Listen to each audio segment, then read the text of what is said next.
hari igihe cyo kurira, hariho n'igihe cyo kubabara, hari n'igihe cyo gusonza, ariko hari n'igihe cyo gufungura, hari n'igihe cyo gusuzugurwa, ariko hari n'igihe cyo guhabwa icyubahiro, hari igihe cy'ubukene, ariko hari n'igihe cyo kuronka umugisha. Hari igihe rero uyu munsi urimo kisa n'icyamarira, nibisigura ko amarira umuntu ararira ariko akagera igihe naho yoba yabuze umuntu.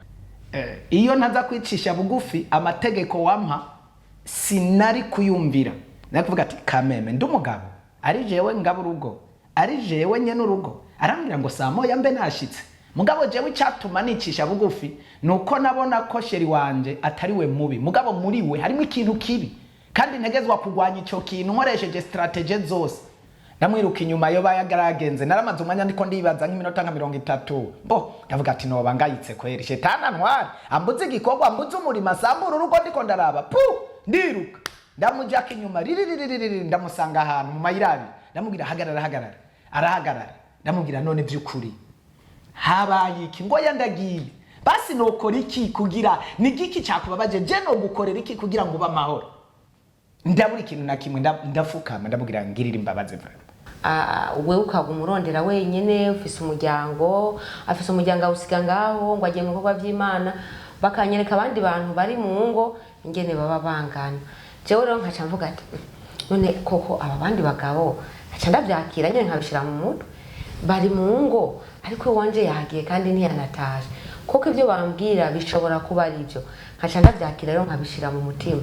Mbona kwishengero abantu bako baririmba baryohewe, nitegura kujayo, baranka ko ninjira, nkumva nuko ari indirimbo za Hoziyana, baranka ko ninjira, nigira ngo ntonyore kuri egirize nyene hanze, nkabona ndiko ndahonya mu bintu binge bimeze nk'imbeba nk'abihori biriko birajya n'abandi barira bababara bibajya amaguru, nkaca ngira ubwoba. Ariko sinibaze mu mutima yuko Imana ishaka ko nigarura kugira ngo menye neza gusaba imbabazi no guca bugufi mu buryo bw'umutima. Ati rero ngoma ndakubwire irubwoba bo muravyo nyene kugira ngo ndamubona ibyo nyene byahite ubwoba. Ati Renata sa, ati rero je ngomba nice umukozi wanje. Ntiyavuze ngo n'umugabo wanje, yavuze ati ngoma nice umukozi wanje, ndamwice aze kuruhuka kuko arababaye. Ndavuga ati ndakanguka nyene, ndakangukane ndakwabashe ukwica n'ibiki, ariko iya nkota kwica bisobanurwa ko umuntu apfuye. Ndavuga oya ntoya ngomba ndamwice aze kuruhuka kuko arababaye, ararushe, araremerewe, kubera wewe aze kuruhuka, wewe wigenge wikore ibyo ushaka byose. Turabahaye ikaze mwese abakunzi b'ikiganiro Iyo menya ni ikiganiro mushikirizwa na Pastor Nduwimana Joseph, umwungere w'ishengero ryo kwihana no kuruhukira muri Yesu. Uyu munsi rero tukaba turi kumwe na sheri wanje, tuje kubabwira igice kigira kabiri c'ikiganiro Iyo menya. Igice ca mbere cyagiye gwifasha abantu benshi cyane, turashima mwebwe mwese mwagiye mugikurikirana kuri YouTube. Hariho na benshi bagiye batwandikira batubwira ko bakeneye igice cya kabiri, mudutunge nticari byatworoheye kuca tukibarungikira, ariko ndizeye ko tugiye kubarungikira mu minsi, mugiye kugikurikirana cyane hama mugikwiragize hirya no hino. Ico gice kigira kabiri ni igice ciza cyane, ni igice ngomba gusoma nisunze ijambo ry'Imana, kandi iryo jambo ry'Imana riri hariya mu gitabo c'umusiguzi igice ca 3 ku murongo wa 4. Teme iri mu iryo jambo ry'Imana ni iri jambo rivuga ngo inyuma y'amagaragezwa, inyuma y'intambara, inyuma yo kwankwa, inyuma y'amagorwa n'amarushwa ucamwo haba harimo ibyiza. Bisigura ngo inyuma y'ibyago, cyane bisigura ngo ibyago biza bihetse inyishu. Hallelujah. Igihe cyose uri kuraca mu ngorane, ntugu mubona ingorane gusa, ariko witegeko n'inyuma hariho inyishu. Mu yandi majambo, nta kibazo kitagira inyishu, ikibazo cyama gifise inyishu. Igihe rero uri kuraca mu ngorane, abantu bakunda kunanirwa kuko babona ingorane gusa, ariko batibaza ko inyishu ibaho. Nagomba nkubwire ko nta musi n'umwe umwigisha ashobora gushira ikibazo imbere atanyisha afise. Agihaye abigisha abanyegeje inyishu, agihaye abanyeshuri aba yanyegeje inyishu, bisigura ngo ugwane intambara yo kurondera iki inyishu. Kandi ibintu tugenda ducamwo ni umwigisha atwigisha. Abatari bake rero barananirwa mu ishuri, bakananirwa batarangije amashuri. Ndakwifurije kurangiza ishuri mu izina rya Yesu, kandi ugerageze kugwana intambara yo kuronka inyishu. Inyishu rero irahari.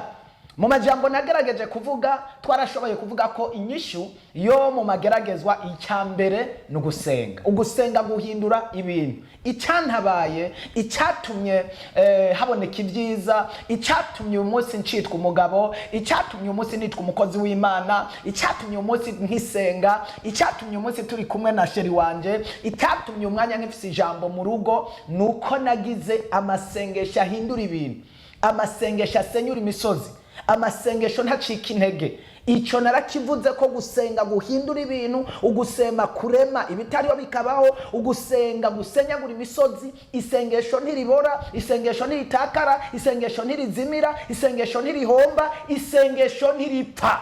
Isengesho iyo ritumye riragenda rikazana inyishu. Kimwe gusa, inyishu ishobora kuza yatevye. Ikindi kigira kabiri inyuma y'isengesho, utegerezwa kwihangana. Kwihangana ukarindira isengesho, inyishu rizozana. Rimwe na rimwe rero abantu babura kwihangana. Kwihangana mu rugo, kwihangana mu igeragezwa, kwihangana mu bikorwa uri kurakora. Iyo wabuze kwihangana naho wowe wasenze isengesho rica rihomba. Ntirihombye kubera ritagize umumaro, ahubwo rihombye kubera ubuze ukwihangana. Kuko ikintu cyose gifise umwanya wacu. Mu majambo nasomye hano mu musiguzi, nasomye kuri titre canke amajambo atangura avuga ngo Imana yashingiye ikintu cyose igihe cyacu. Haruguru gatora amajambo meza cyane. Hari igihe cyo gutera, hari n'igihe cyo gusoroma, hari igihe cyo kurira, ariko hari n'igihe cyo kunezerwa. Birashoboka ko uyu munsi rero uri mu gihe cy'amarira, ariko ntiwemeye wibaza ngo abantu bavuka barira bakazorangiza oya. Hari igihe cyo kurira, hari n'igihe cyo kubabara, hari n'igihe cyo gusonza, ariko hari n'igihe cyo gufungura, hari n'igihe cyo gusuzugurwa, ariko hari n'igihe cyo guhabwa icyubahiro, hari igihe cy'ubukene, ariko hari n'igihe cyo kuronka umugisha. Hari igihe rero uyu munsi urimo kisa n'icamarira. Nibisigura ko amarira umuntu ararira ariko akagera igihe naho yoba yabuze umuntu akagera igihe akari agahora. Bisigura ko nawe ikibazo urimo gifise igihe cyacu. Bisigura ngo inyuma y'ico kibazo urimo hari ikindi gihe cyo gutwenga, cyo gushima Imana, cyo kunezerwa. Abantu rero ingorane bahuriye nazo, bafise ingorane zo kutarindira igihe cy'umunezero, babona ibibazo gusa. Nakubwiye rero ngo iki kintu kigira kabiri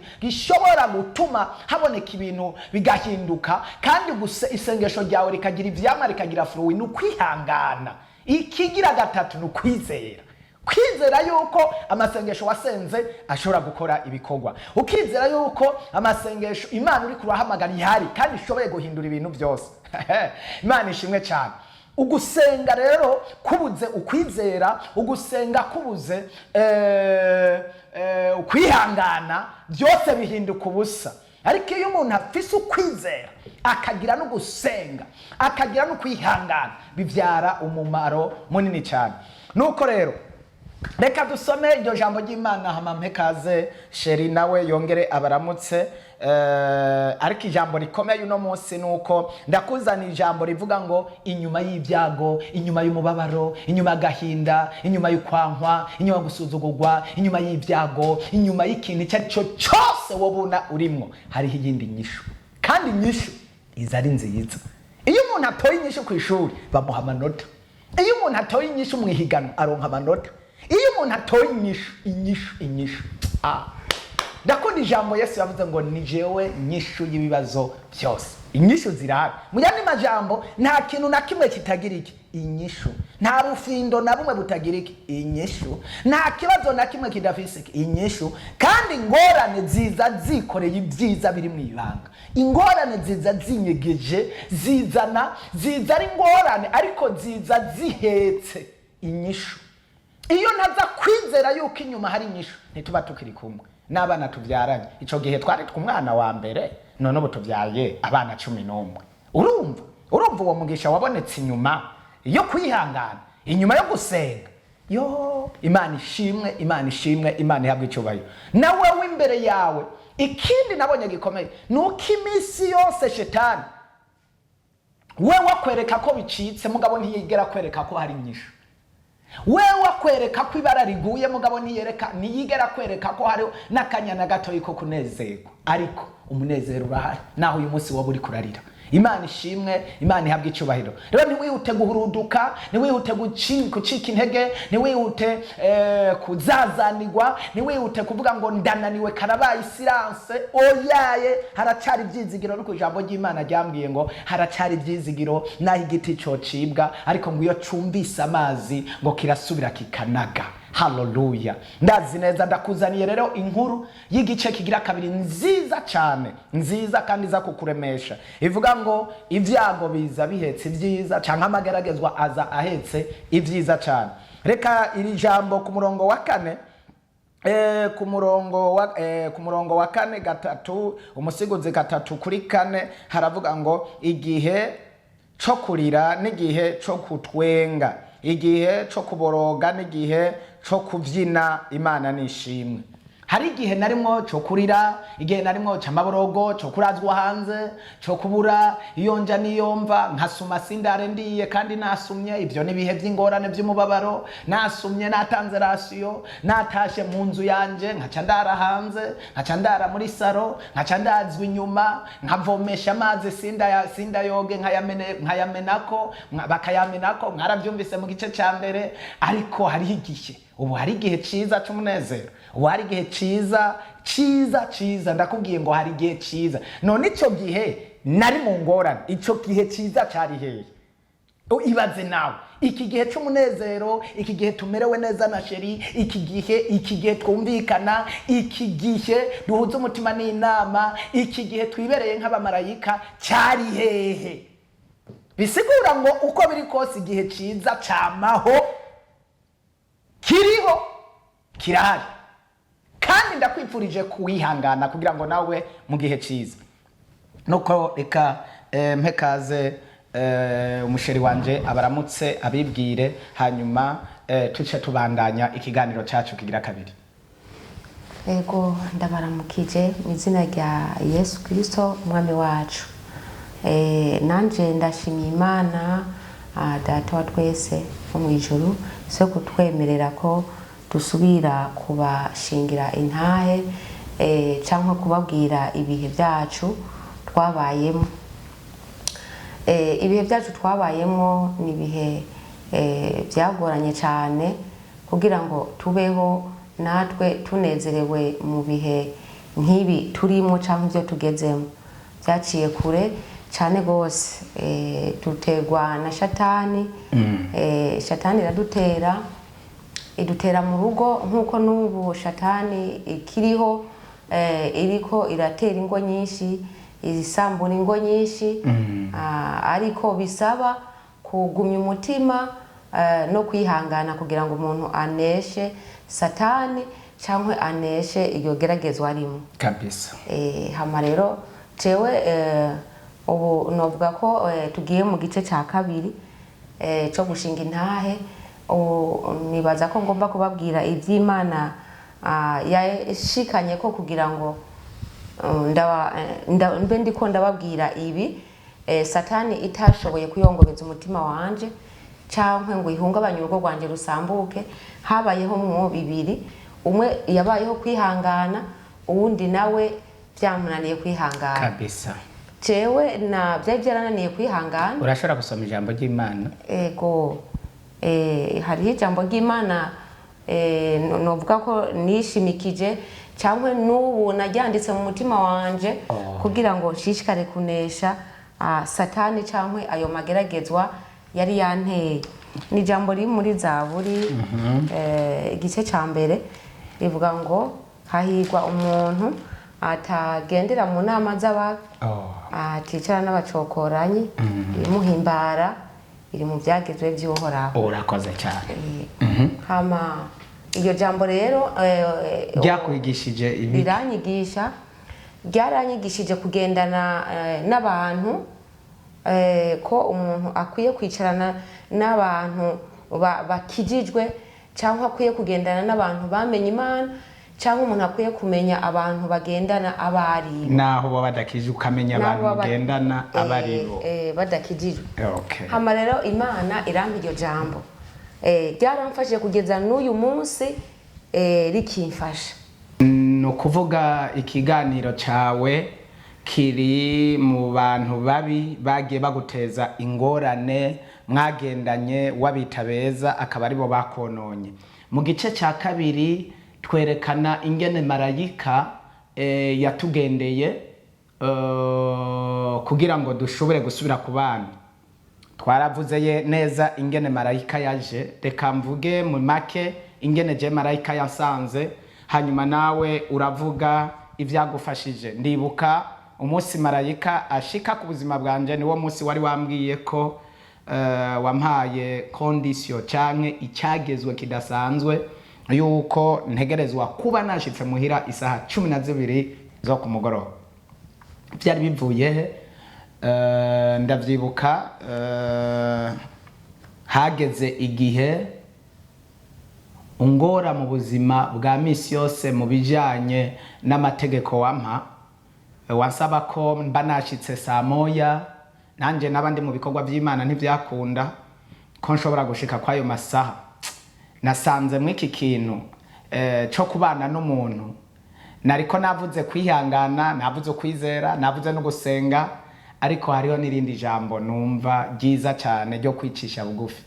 Bibiri ivuga ngo mwicishe bugufi munsi y'ukuboko k'Umwami Imana na Imana izobashira hejuru. Kwicisha bugufi byaramfashije kuko Bibiri irambwira ngo Yesu ntiyaravye kumira ku bumana bwiwe ko ari ikintu cyo kumirako, ngo ariko yicisha bugufi, ngo kandi kwicisha bugufi nivyo byamuhaye izina risumba yandi mazina yose. Iyo ntaza kwicisha bugufi amategeko wampa sinari kuyumvira. Nari kuvuga ati kameme ndumugabo, ari jewe ngabo urugo, ari jewe nyene urugo, arambwira ngo saa moya mbe nashitse.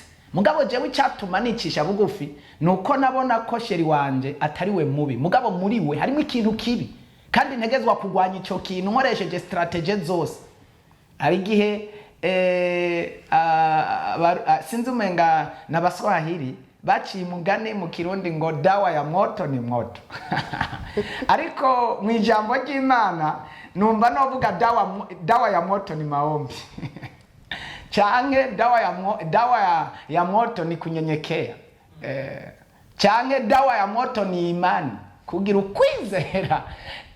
Rero rimwe na rimwe iyo umuntu abaye umuriro nawe ukaba umuriro ni ikintu gikomeye cyane. Ariko nizera ko umuti w'umuriro n'amazi. Kenshi na kenshi murambona y'ibintu bihiye basukamwe amazi bakazimya. Iyo umuntu aciye bugufi, umwe akaduga, yoba umugabo akaduga umugore agaca bugufi, yoba umugore akaduga umugabo agaca bugufi, byanse bikunze urugo baragubaka. Mugabo bose iyo babaye umuriro urugo bararusambura. Ndavyibuka rero ingene nagerageza guca bugufi amaye condition samo yuzobe washitse, aca mba punctuel kwiyo saha nkagwana intambara y'ibindi. Iyo bishitse naho nkayarenza, naho narara hanze, naho narara ntariye, naho narara muri saro, ariko urumva narabyihanganira nyene.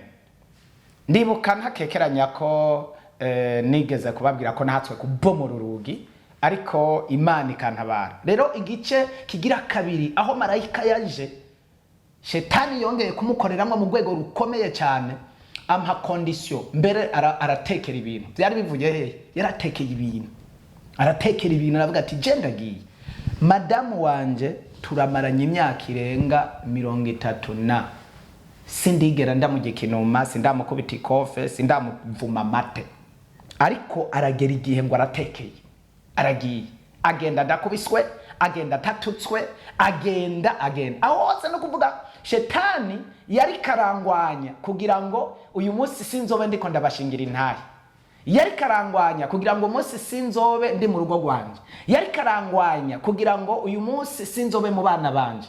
Igihe cyose uhura nigeragezwa banza urabe imbere. Ubanza urabe imbere. Wowe ntuharanire gutora inyishu ako kanya nyene. urindira Imana igutorera inyishu. Kandi no mu gutora inyishu nturuduke ubanze kwibaza ati mbega iyi nyishu ntanze ije dawa ya moto inyishu yayo niyi si umuriro ku wundi, none umuriro uhuye bica bigenda gute? Iyumvire nk'umuntu adometse haje wundi akaca domeka kandi akaca domeka wundi akaca domeka, inzu mwoba muri ko murayizimya? Sindavyibaza ko mwoba muri ko murayizimya. Rero nagerageje kwicisha bugufi cyane, kandi nk'uko ijambo ry'Imana rivuga uko nagiye nicisha bugufi niko nagiye mbona intsinzi. Imana ishimwe kandi Imana ihabwa icubahiro cyane. Mwene data, utaravye ubugabo ufise, utaravye icubahiro ufise, utaravye amafaranga ufise, utaravye amashuri afise, warukwiye kwicisha bugufi musi y'ukuboko k'Umwami Imana kugira ngo unyage imitima ya benshi kandi uzigame n'urugo rwawe. Erega kwicisha bugufi ntibizana gusuzugurwa, apana. Kwicisha bugufi bizana inyishu y'ikibazo cyawe. Kwicisha bugufi ntibisigura kugawa, oya. Kwicisha bugufi, abantu bose bicishwa bagufi, bicisha bugufi ahubwo bashika kure, bararamba, bitwa bashinga naye. Kwicisha bugufi, kwihangana ukicisha bugufi, utavuze ngo ya noba ngayitse, iyo ni tereme y'abadayimoni, iyo ni tereme ya shetani. Yesu iyaza kuvuga ati noba ngayitse, igihe shetani yari karamubwira ry'amajambo, twese tuba twarapfuye urupfu rubi. Iyumvire Yesu araje ageze mu isi, acavukira mu bwatsi, avukira mu ruhongore rw'inka. Yavuga toya kameme ndumwami je noba ngayitse, nategezwa kuvukira muri hopitali kira canke hopitali iyindi, sejo sinovukira aho. Iyo ahagarara ku ijambo rivuga ngo noba ngayitse, twese kaba karabaye, isi yose shetani aba yayifashe mu biganza vyiwe. Ariko kwicisha bugufi byatumye yaka ubushobozi shetani. Icompa nawe ukicisha bugufi kugira ngo waka ubushobozi abadayimoni bariko baraguhagarara hejuru. Imana nishimwe. Uwo munsi rero ndawibuka aratekera ibintu mbona aragiye. Ugiye se nibiki? Isakoshi kwizosi riri kwega genda ndagiye. Ugiye se ngo yandagiye. Habaye iki ngo yandagiye? Ninde atumye ugenda ngo kandagiye? Shetani no mwasi mubi. Arashobora gukreye ikintu ata mpamvu nimwe ihari ngo ndagiye. Uza wibuka bijya ariko byukuri wari ugiye biza bintangaza gose, ariko nawe ntiyari wewe, yarabadayimoni, yari shetani. Hanyuma rero ndibaza none uyu ndamugira gute? Ndavuga ivyo byose nkuko intumbero yanje nari nafise intumbero ivuga ngo byanse bikunze ntegezwa kugwana intambara gushika madamu. Namenye ko madamu ari umukunzi wanje, ariko shetani ari wari muri we. Ntegezwa kugwana intambara kugira ngo nsinde shetani ari muri we, kugira ngo abe muzima. Intumbero yanje sinayivuye ko, rero navuze ati ntegezwa kugwana intambara gushika nsinze abadayimoni bari muri we, bokipye ubuzima bwiwe. Ndavuga ati nta kundi sindamuheba ngo agende. Ntukemere ko shetani agutwara urugo ubona. Ntukemere ko shetani atwara umugabo wawe, atwara umugore wawe, atwara abana bawe, atwara ubutunzi bwawe. Oya, gwana intambara zose zo guca bugufi, gwana intambara zo gusenga, kwihangana, kwizera, gwana intambara z'uburyo bwose bwo kuba mu ijambo ry'Imana, mugabo ushike ku ntumbero. Ndamwiruka inyuma yo bayagaragenze. Naramaze umwanya ndiko ndibaza nk'iminota nka 30. Ndavuga ati noba ngayitse kweri, shetani antwara, ambuze igikorwa, ambuze umurimo, asambura urugo ndiko ndaraba. Ndiruka ndamujaka inyuma, ndamusanga ahantu mu mayirabi. Ndamubwira hagarara.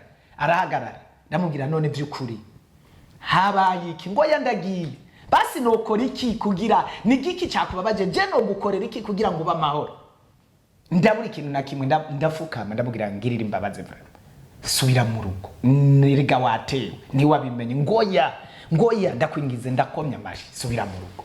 Ndakwinginze ndomuntu w'umugabo nkomera amashi umudamu, ndamubwira subira mu rugo, subira muhira. Nta kazi yari afise ngo mvuge ngo ndamukomera amashi kubera ko kazi, nta mafaranga yari afise yajya ntanze ratio ngo mvuge ngo ndamwubahiye ibyo. Naho yoba yafise, naho yoba atayafise, igikenewe ni migenderanire mu rugo, ikikenewe ni migenderanire y'Imana, kugiranira imigenderanire n'Imana. Igikenewe no kwihangana kugira tuzoje mu ijuru. Nuticisha bugufi, kandi Yesu yaricishije bugufi, uzoja mu ijuru riri. Yesu kugira dushikane mu bugingo byamusabye ko yicisha bugufi. N'abamukurikira bisaba ko nabo bicisha bugufi atakintu baravye.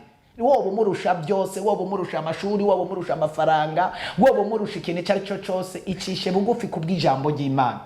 Icishe bugufi kugira ngo urugo rwawe rurame. Abonye kwicisha bugufi kwanje no gusaba imbabazi, aravuga ngo sawa, ngo nta kundi, ngo ndamubwira ico ushaka cyose ndagikora. Arambwira uhereye isaha ikintu nkeneye saa 12 ntizize zo ziragutanga muhira. Kandi aho nje muhira nta kintu na kimwe yambwira, kwari kugumaho gusa. ambuze ibikorwa, ambuze kuba mu bandi, ngendere ku itegeko ryiwe gusa aca aronka amahoro. Sawa, ndamubwira ndavyemeye uhereye ejo saa 12 nzoba nashitse. Gwaruko sawa, fata amasakoshi aragaruka no munzu. Mu gatondo nzinduka mu gikorwa c'Imana. Ahubwo rero uwo munsi sinatashe. Naravuze ko saa 12 zizoshika nashitse muhira. Ibikorwa by'Imana ndabikora. Twari dufise mariage, ubukwe burabandanya saa 4 niho bwaheze. Kandi urugendo nagenda urugendo rw'amasaha nka 10. Oya yari nk'amasaha nk'indwi gutyo canke 6 n'amaguru iyo nagiye gukora ibikorwa by'Imana. Iyumvire rero kugenda amasaha nkayo. Saa 4 nari gushika ntibishoboka. Camvuga nta kundi, canja mu rusengero. Naragize amasengesho. Narakubwiye mu gice ca mbere ati nzobabwira amasengesho nagize. Yewe narasenza amasengesho kwisonzesha imisi 3 imisi 7. Narasenza amasengesho ijoro n'umurango. Haragera igihe numva ndababaye, ndavuga ati noneho ejo namusezeraniye ibintu ndamugarura yarasubiye inyuma. None byukuri ubu nzobigenza gute? Ejo nzobigenza gute? Ninataha nzosanga urugo rwugaye. Numva ndatuntuye. Ndavuga ati ubu noneho nawe yari yambariye ngo ugasubira ngo hari ikintu nzogukorera. Wara kantu nzogukorera ko kantu ntako narinze. Ntangura kwibaza kakana aza gukora noneho nagaki. Byukuri mu Rundi ntiyari bwankubite. Nta n'ikintu na kimwe noneho ndavuga hapa nkubitira mu ibarabara. Nta kintu na kimwe turetse amazi yamena ko gusa. No kunyima ibindi byose injya ibiki natumye nagize ne kunyugarana nkarara muri salo. Nta kindi kintu yari bwankorera. Iryo joro ndavuga ubu rero ngomba ngira amasengesho yo kwibabaza mu rwego rukomeye. Ndagenda aho twari twamye tunywera amafanta n'ibiki ndatora tujya dukonko tujya dufunyiko. Numva ndababaye, numva norira, ndumva mbabaye. Nyafata tujya dukonko tw'amafana, twibiyeri n'ibiki ndatuzana ndatugaramika. Urabona kumenga nimbugita. Ndatukurya apana kutwubika ndatugaramika. Cyanda dufuka mako, nkidufuka mako numva turinjiye hano mu mavi. Numva ndababaye kukubabara ndavuga tumana ariko naratufukamye ko turinjira nubu ndacafise inkovu hano ku mavi. Ndafise inkovu hano ku mavi. Yutwo tu gushika amarasava. Nageze ahantu numva amaguru abayibinyanya. Nkoze ko hano ku maguru numva ibintu bishushe kumbe na marasa ari karatemba. Yavuye aho hantu. Ndavuga mana. Wewe waravuye amaraso icuya cy'amaraso. Turacungurwa. None byukuri aya maraso mvuye niyo cungura urugo rwanje basi. Aya maraso mvuye niyo cungura madamu wanje. Niyo mamaho. Imyaka iraheze nsenga. Imyaka indwi, imyaka ingahe ndiko ndasenga. Sinari bwava amaraso kumbe narira. Narara ku misozi nanyagirwa narara mu nsengero ndisonzesha. Ariko byukuri uru rugero nturubona. Ndasenga inyuma yaho ibinyanya birafata ndatembagaragaho hasi ndarira mu rusengero.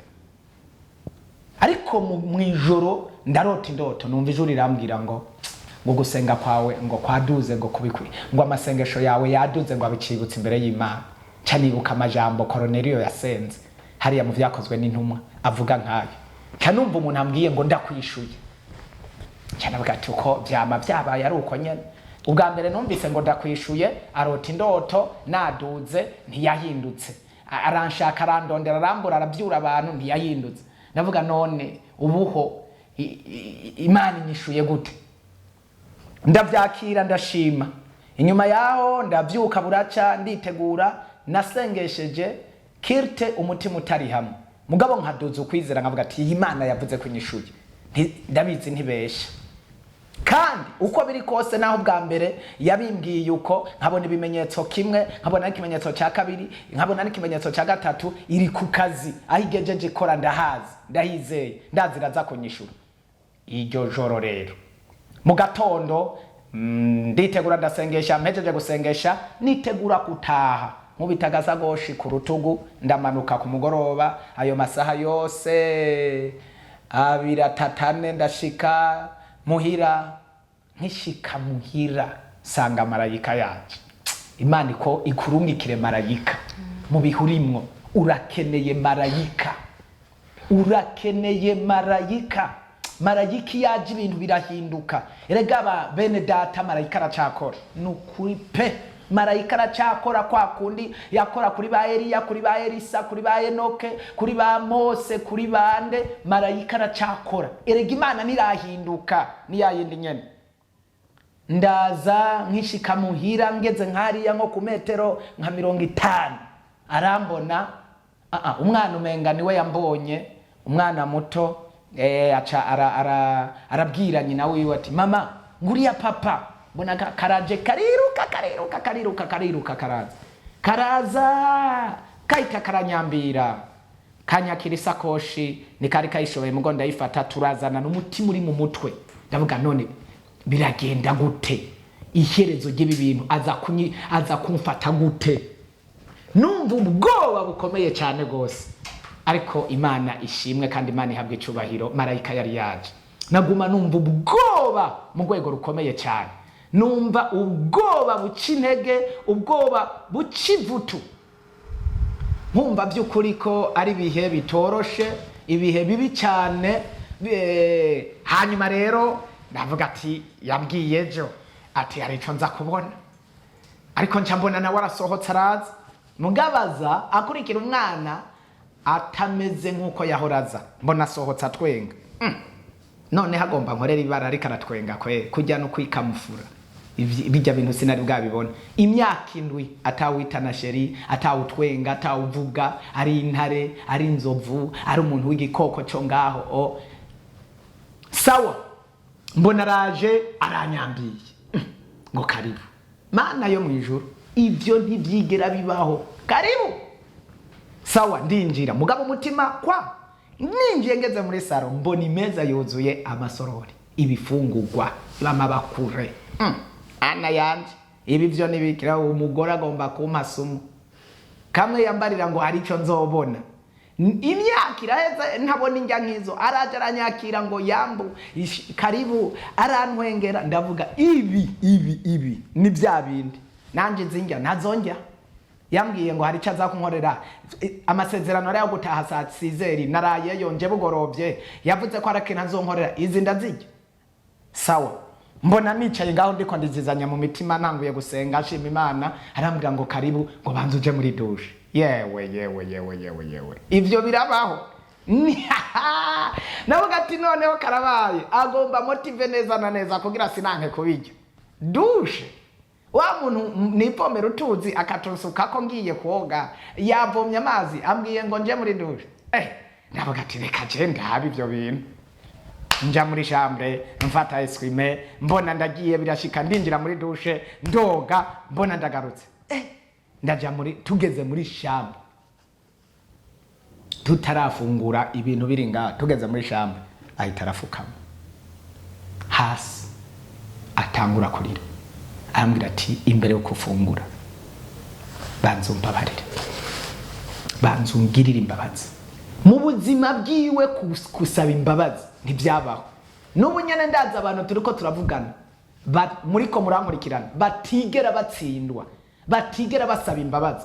Ariko jewe imisi yose nama ndamureresha gusaba imbabazi. Yankorera ikibi akaba agenda musaba imbabazi, yankorera ikindi akaba agenda musaba imbabazi. Kwari kugira ngo ndabe ko nawe yiga gusaba imbabazi, ivyo ndamukorera nawe avyige kubikora. Mbona arafukamye ararira, atangura kwibuka.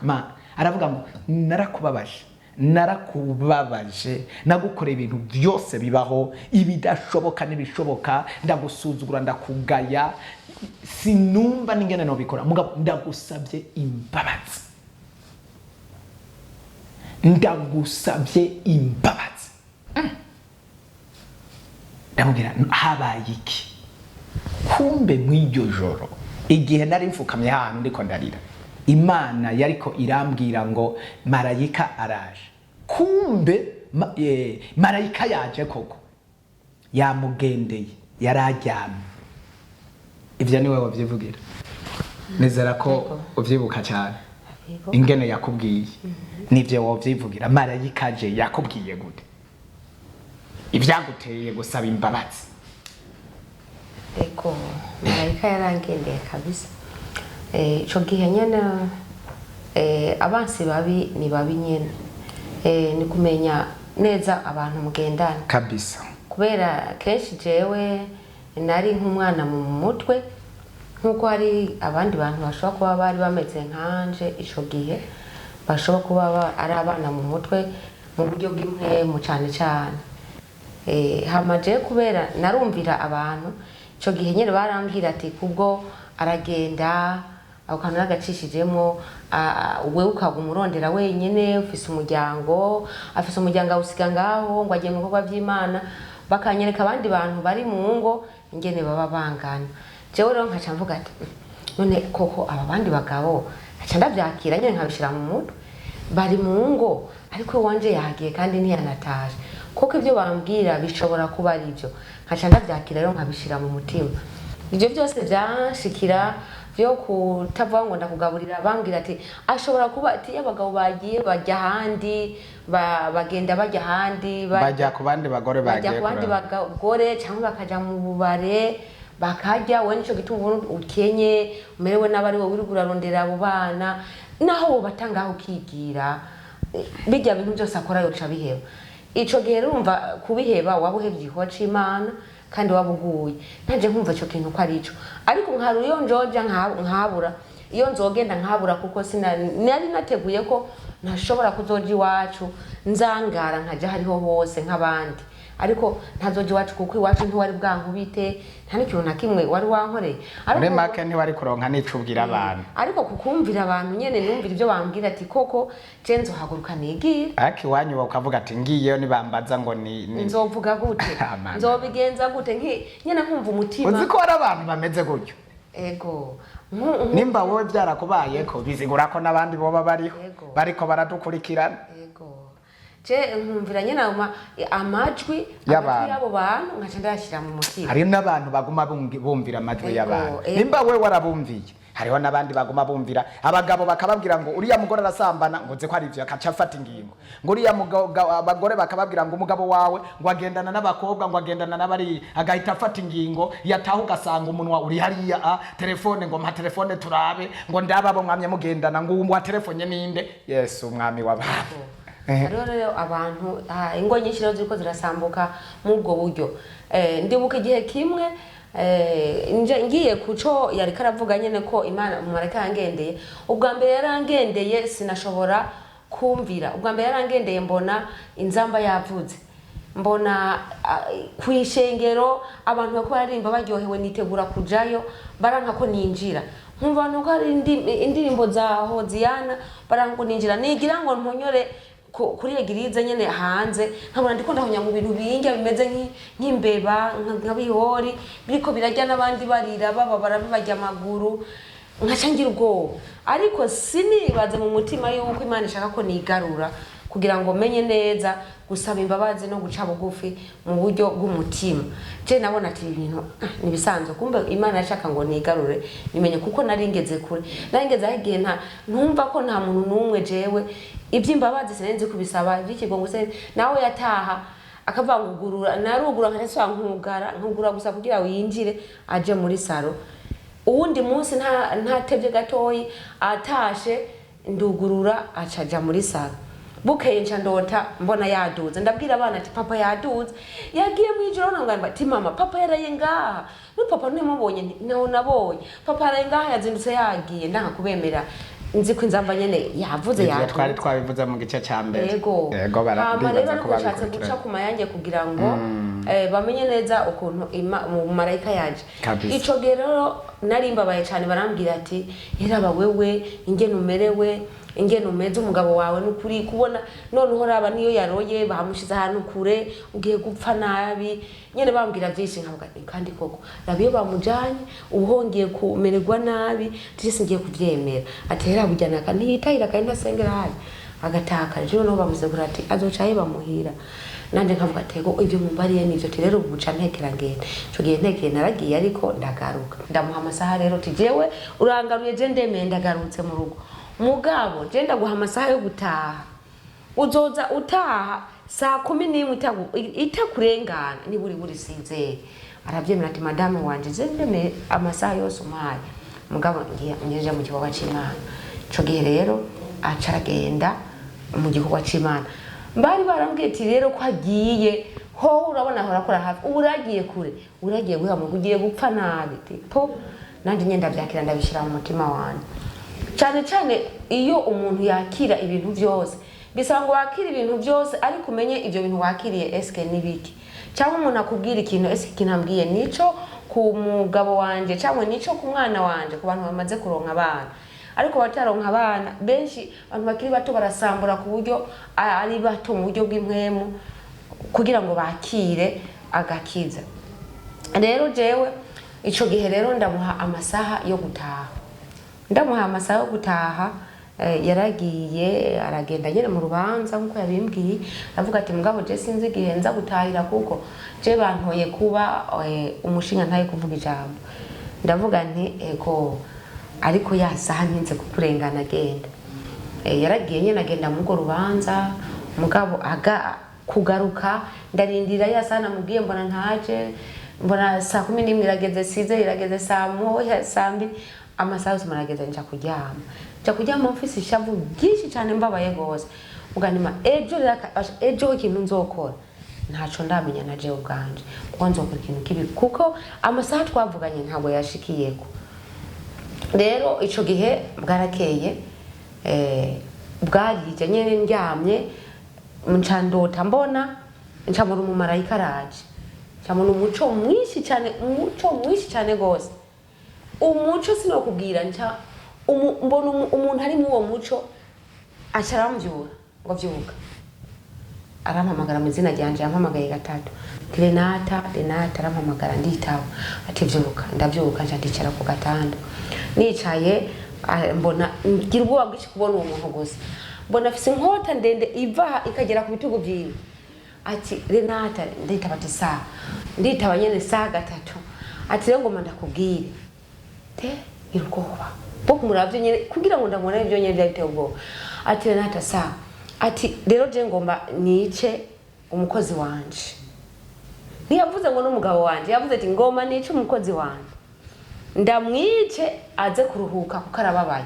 ndavuga ati ndakanguka nyene ndakanguka ndakabashe kwica n'ibiki ariko iriya nkota kwica bisobanurwa ko umuntu apfuye ndavuga ntoya ngomba ndamwice aze kuruhuka kuko arababaye ararushe araremerewe kubera wewe aze kuruhuka wewe wigenge wikore ibyo ushaka byose ndasaba ikigongo ndavuga ati Mana nukuri ntumwice je ndasaba ikigongo ntumwice jewe ndihanye sinzosubira ndasaba ikigongo sinzosubira mbabarira ntumwice ngoye ngo ndamwice ngowe wigenge ngo kandi ngo naho ngo ndakubabariye ngo ariko ngo ugasubira ngo nzogaruka kandi nzoca ngo apfa wace yigira kuruhuka ngo wewe ubeho sinovuga nyene ukuntu yambariye nari numva mfise ubwoba bwinshi cyane n'amarira menshi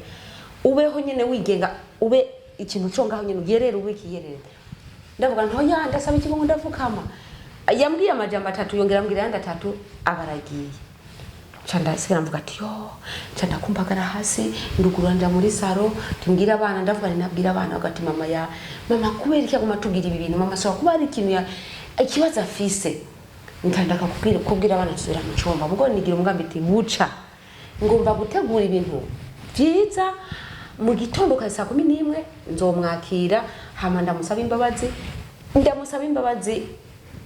gose numve ko ni Imana yambabariye hama rero ayandi ndaza kuvyongera ko yovuga ibyakurikiye kuri ivyo hama ikindi ndaza kongera ko Imana yangiriye neza kugira neza amenye ukuntu umuntu ashobora kumenya abantu bagendana cyangwa ukuntu umuntu ashobora kwakira agakiza kakaba mu mutima ntasubire kugendera mu vyo yahora agendera. Ndashima Imana kuko kwihangana gushikana abantu kumugisha kwihangana kwizera guca bugufi gushikana umuntu mu isezerano ryiwe nta kindi kintu na kimwe kizogushoboza no gusenga guca bugufi kwihangana kwizera ibyo bizogushoboza kwinjira mu isezerano ryawe bisigura ngo inyuma y'igeragezwa iryo ari ryo ryose hariho ibyiza inyuma y'ibyago n'amagorwa n'amarushwa harimo ibyiza ivyo byo guca bugufi byose byatumye uyu munsi twibera nk'abamarayika sinokubesha urugo rwanje ni paradizo. Kandi Imana yo mu ijuru yaratwigishije. Haraheze imyaka itari mike madamu wanje ni umumarayika. Uko nyene marayika yaje akamwigisha nivyo Imana yo mu ijuru yamuhaye. Aho marayika yaciye niho yatsuye. Bisigura ko nimba hari abadamu beza ku isi yose, madamu wanje yoba afise ikibanza ca mbere akaboneka wa kabiri mwiza.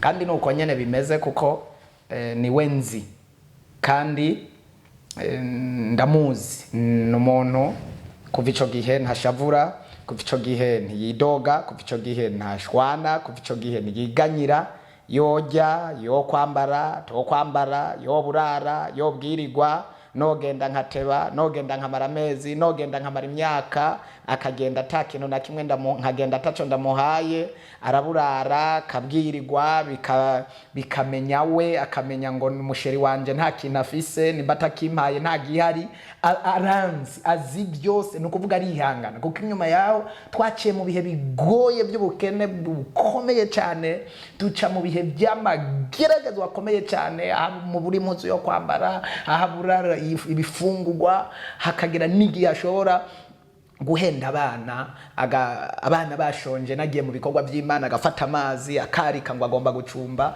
abana bakarindira yuko agomba gucumba, abana bavuga ati arika bambe yabize ngo ino cumbe, akaca yongeramwo amazi ati yakamye, abana bakarinda bagasinzira, akaca akura kw'inkono akayishira hasi, kwari kuba yenda atafu yarafise. Ivyo ndi mu bikorwa by'Imana nkabimenya, nanje nkagarika kugiyonde nkavuga ati ko ashonje nanje nshonje, ko baburaye nanje ndaburara. Turagirana ibihe byiza, ata muntu numwe yaducishije mwijisho, ibihe byo kwihangana ata muntu numwe yigeze abimenya. Iyo biza kuba nko mu bihe bya mbere ibara ryari kugwa. Iyumvire iyo gihe cya mbere yari mu bihe byo kungirira n'abaronka ivyajya, ariko hagera n'igihe atashobora kuronka ivyajya. Mwico gihe cyo guhinduka yabibona akihangana, yabibura akihangana mu buryo bukomeye. Muri make yageze ku rugero rwo kuba nk'umumarayika w'umumarayika nyene, yihanganira amageragezwa yose, yihanganira ibihe byose ducamo gushika n'uyu munsi. Muri make mpemu yera yaraja mubamwo, ijuru ririza rimubamwo, ibyiza byose bimubamwo, aba umuntu mwiza mwiza mwiza mwiza. Ndakubwiye ngo ni mwiza cyane kugira n'uyu munsi turiko twitegura kuja mu ijuru. Rero twubatse urugo rwiza rw'amahoro, bisigura ko mwene data urugo rwawe nawe naho ubona ruriko ruraca mu mifunda, mu ntambara, mu bibazo, inyishu irahari. Niyo nyene ndakubwiye. Niwagira amakenga, inimero za telefone urazibona, uzoduhamagare tukuyagire. Nimba ufise kwihangana kugoye, uzoduhamagare, turahari, tugufashe, twicare, tugushingire intahe, akubwira ibitari bike, tukubwira ibitari bike. Izi ntahe twarazishinze ku maradiyo, n'ubu tuguma tuzivuga mu ishengero, zirashinga izo ntahe. Imana yaducishije aho kugira ngo tube icitegerezo cy'abandi.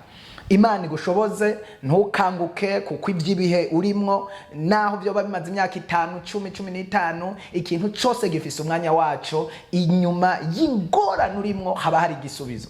Rero reka ndamuhe umwanya avuge bikurikira, amaturangize n'intahe n'isengesho. Ego ukuri ndabashimiye cyane, Yesu abahezagire kuko mwatwumvirije cyangwa muzobandanya mutwumviriza. Hariho abo baba bameze nkanje ico gihe narimo. Imana ibamfashirize baze barangize neza, babaye nkuko natwe ubu tubayeho turi nko ijuru ryo mwisi. Ego nukuri turashima Imana cyane.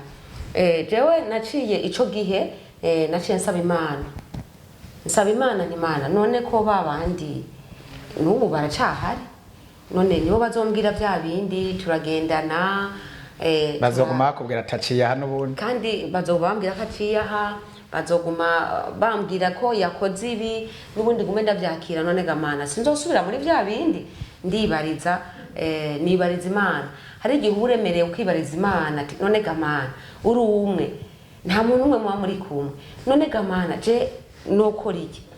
Imana n'ukuri ndayishima cyane, yanshizemo ikintu kugeza n'ubu. Natanguriye ku ijambo ryo muri Zaburi, namwe ndibaza rizobafasha nimwari Zaburi igice cya mbere ku murongo wa mbere. rijya ryaramfashe n'uburi mu mutima wanje ariko naciye mvuga ati kugendana n'abagenzi babi Mana mfasha. Imana n'ukuri yaramfashije inshiramo ikintu gikomeye mu mutima wanje, cyane cyane inshiramo umutima wo gukomera wo kwihangana, inshiramo umutima wo kwihangana, inshiramo umutima wo kwirinda abantu, kwirinda abagenzi babi, kumenya umuntu mugendana wari we. Imana iranshiramo ico kintu, ndayishimira cyane, naranezerewe. Ubu twubatse neza cyane gose, nukuri sinovuga nyine twubatse, ndanezerewe naho norara ubusa, naho nobwirirwa nca nibuka ijambo Imana yashizemo yanambariye. Ico gihe rero ndashima Imana cyane, imaze kunshiramo iryo banga ryayo, ikazana marayika ikamushira muri jewe, yambwiye amajambo menshi y'Imana nzogenderako, nzokorerako. Ikintu nobabwira nuko cyane cyane mwogendera kutumvira abantu, cyangwa ko ubutamenya umuntu akakubwira ikintu kashaka ukagishira mu mutima. Cyane cyane banze ufukame ubaza Imana ingene ushobora kwifata mu rugo rwawe. Jewe urugo nagubakiwe n'Imana, nuko umugenzi yihanganye aranyihanganira, Imana iragubaka nawene aragubaka, kuko niwe yihanganye cyane kurusha jewe yanshikanye kugororoka. Rero bantu b'Imana ndabasavye kugira ngo nukuri mumenye neza abagenzi mugendana, mumenye neza ikintu nibaza gikomeye cyane mu byo wahinduye ico gihe. Kuva ico gihe wabaye kure y'agakuko k'abantu, imigwi y'abantu, amagrupe. Ico gihe waba mu makorare, nkabona hari abantu muguma muvugana. Ico gihe waba nabona hari abantu mugendana, mugabo kuva ico gihe marayika kugendera, igikorwa uragikora ugasohoka watashe.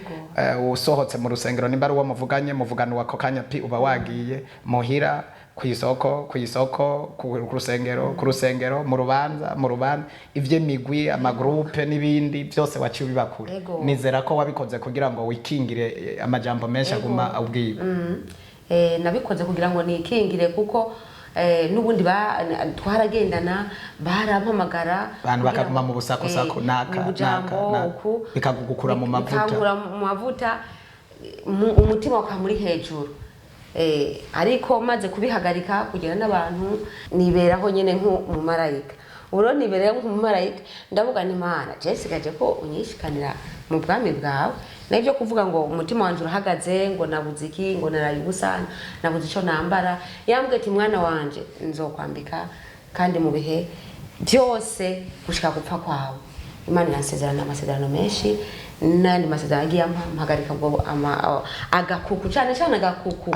Cyane twega abadamu tugendera mu gakuku. Bisigura ko gukora ibikorwa ni byiza cyane. Ibikorwa by'Imana, urudandazwa, ibintu byose, kugira umugambi, kugira iyerekwa, mugabo irinda gakuku k'abantu n'amajwi akubwira, ureke kuyakorera ko n'inkuru abantu bakubwira. Nimba umuntu muyaza muyaga ibintu by'umumaro, wumvise atanguye gukwepa mu bintu, cuvana nawe wigendera. Nimba umuntu mubajije iki kiniki cyangwa akakubwira iki cyangwa akakugisha inama iyi umugire, mugabo wumvise atanguye ibintu by'insako n'ibiki, cuvana nawe.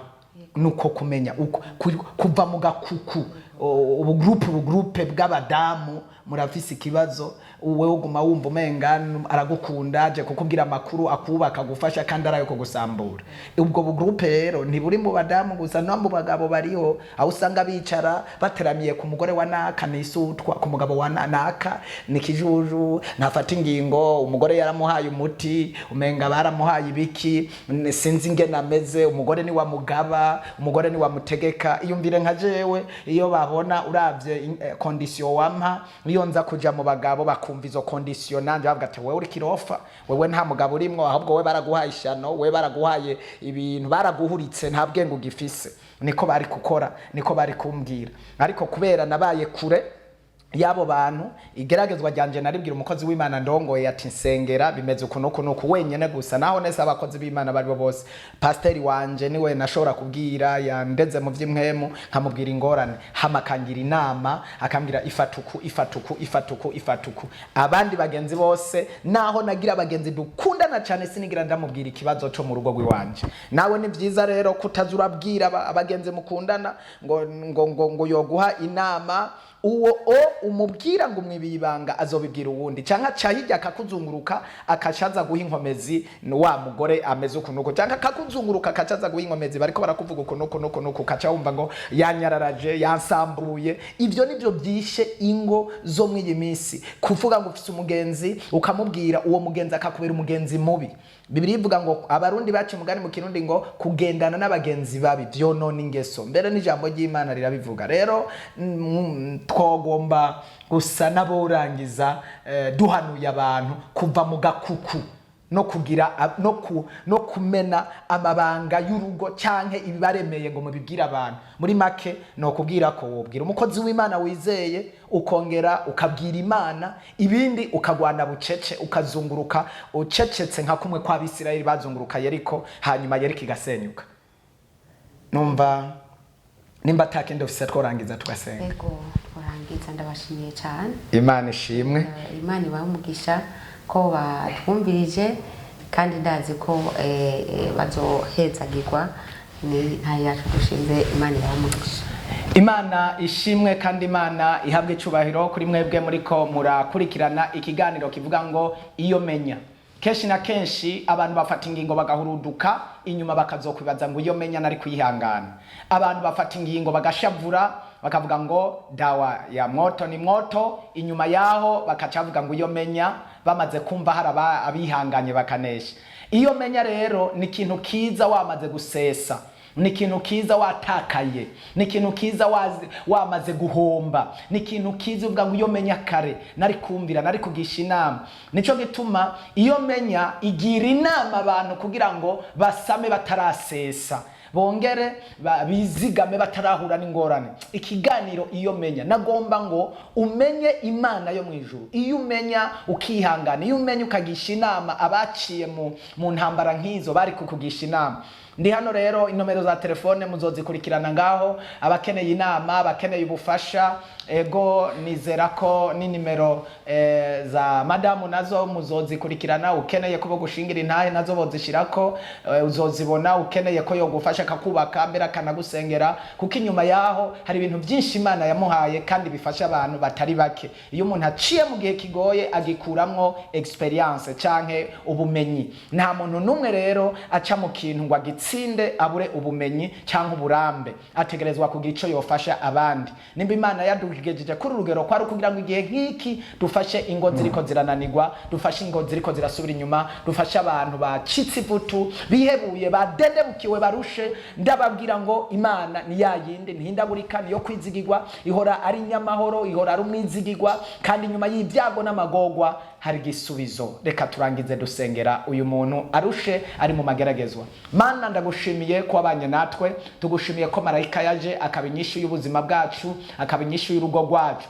kandi rero tugushimiye ko n'abariko baradukurikirana ubakunda kandi ubitaho kandi uri nyishu yabo. Ndabasabiye ubufasha buva mu ijuru, ndabasabiye ubutabazi buva mu ijuru, ndabasabiye kugirirwa neza kuva mu ijuru. Ingo ziriko zirasenyuka canke ziriko zirabomoka canke zigeze aho zigeramiwe, abariko barahuruduka bafata ingingo, abagendana ingingo muri bo, ndaruta, ndaruhomba, ndaruheba, narambiwe, nananiwe, nibigishoboka. Mana ndabasengeye abakobwa, abagore bariko bidesida gusenyura ingo, abagabo bariko bidesida guharika, abadamu bariko bidesida kuziheba. Mana ndabasengeye bashigikire. Reka marayika yaje ico gihe agatabara urugo, abayisange nabo atabara ingo zabo Mwami, kuko wavuze ko urugo rwiza ari isi, ari paradizo yo mwisi. None rero ndagushimiye Mwami, ureka izi ngo zibe nziza, kuko twamenye ko shetani ari we mwansi w'ingo, ari we shetani abomora agasambura konona.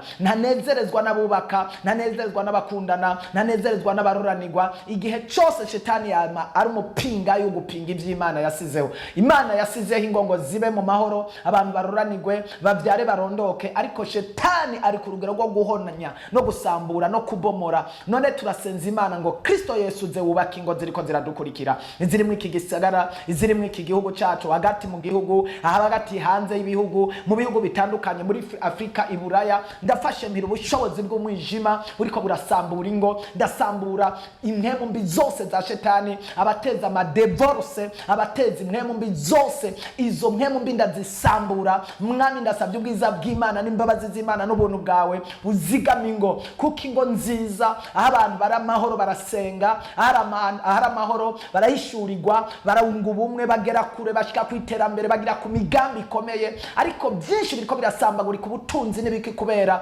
ingo zimeze nabi. Niteze ubushobozi bw'Imana, niteze ugutabarwa gukomeye mu ngo ziriko ziradukurikira. Umuntu wese azodukurikirana kuri YouTube cyane kuri Facebook, mwami nditeze azabone kugira neza kwawe. Mwami urakoze, uri nyishu, uri ndiho, uri Imana, uri nteturuye, ugira neza bukira mu gacu. Uko amasaha arengana abe mwaba abantu bariko baradukurikirana, imbabazi n'ubuntu n'ukuri n'amahoro n'imigisha bane nabo mu izina ry'Umwami wacu Yesu Kristo, amen.